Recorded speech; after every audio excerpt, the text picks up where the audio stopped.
আজকে আমি তোমাদের সাথে ফ্রাইড রাইসের রেসিপি শেয়ার করব। তো তোমরা যেভাবে করো তোমরাও শেয়ার করবে। আজকে আমি শেয়ার করলাম। দেখো, প্রথমে বাসমতি চালের একটা প্যাকেট নিয়ে নিচ্ছি 1 কেজি। আমি গ্যাসে গরম জল করতে দিয়েছি, চালগুলোকে ভিজিয়ে রেখেছি। গরম জলে এলাচ, লবঙ্গ, দারচিনি, 1 ফোঁটা তেল, একটু অল্প নুন দিয়ে জলটাকে গরম করতে দিয়েছি। এবারে ধোয়া চালগুলো আমি গ্যাসে হাঁড়িতে দিয়ে দেব, কারণ হাঁড়ির জলটা গরম হয়ে গেছে, একটু গরম করে নেবে। এরপরে আমি সবজিগুলো কেটে রেখেছি, বিনস, গাজর, মটরশুঁটি দেবো। তোমরা এরপরে কাজু কিশমিশ দেবো। চালটা সিদ্ধ করা হয়ে গেছে, নামিয়ে নিয়েছি। নামিয়ে নেওয়ার পরে একটু ঠান্ডা জল দিয়ে দিবে, যাতে ওটা ঝুরু ঝুরু হয় ভালো হবে। সাদা তেল নিয়েছি, কড়াই একটু সাদা তেল দিলাম। সাদা তেলের সাথে ঘি দেবে, তোমরা সাদা তেলেও করতে পারো, অসুবিধা কিছু নেই, বা ঘিও শুধু করতে পারো।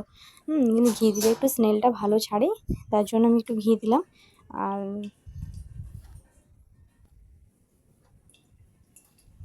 দিয়ে এবার একটু গরম হবে ঘিটা আর তেলটা, ভালো করে একটু গরম করে নেবে। গরম করে নেওয়ার পরে তোমরা যে যা সবজি যা থাকবে সেসব সবজিগুলো তোমরা দিয়ে দেবে।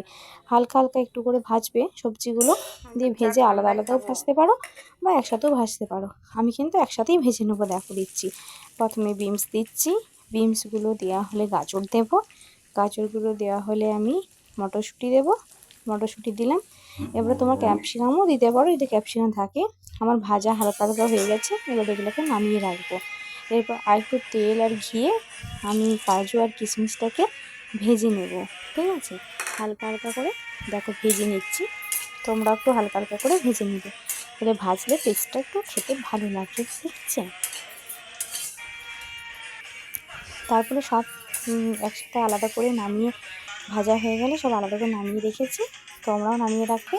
এরপরে সব সবজিগুলো একসাথে দিয়ে কাজু কিশমিশ দিয়ে পরিমাণ মতো চিনি, পরিমাণ মতো লবণ দেব। তারপরে গরম মশলা দেবো একটু ভালো করে গুঁড়ো করে, দিয়ে ভালো করে সবগুলো একসাথে একটু মিক্সিং করে নেবো। তোমরা ফ্রাইড রাইসের চালটার সাথে চিনিটা দিতে পারো, অসুবিধা নেই।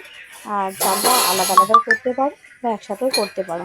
আমি কিন্তু অল্প অল্প করে করিনি, একসাথেই সব দিয়ে করেছি, কিন্তু একটুকুনো ভাঙিনি। কিন্তু তোমাদের যদি অসুবিধা হয় তোমরা অল্প অল্প সবজি আর অল্প অল্প ফ্রাইড রাইস চাল একসাথে মিশিয়ে কিন্তু করতে পারো। কিন্তু আমি দেখো সবগুলো একসাথে করছি, একটুকুনি কিন্তু কোনোটাও ভাঙছে না, ভাঙিনি। তাহলে এরপরে আমার পুরোটা হয়ে গেছে, দেখো দেখতেই পাচ্ছ চালগুলো গোটা গোটা আছে, রেডি হয়ে গেছে। তো চলো আজকের মতো টাটা, দেখা হচ্ছে পরের নেক্সট ব্লগে। Tata, bye bye.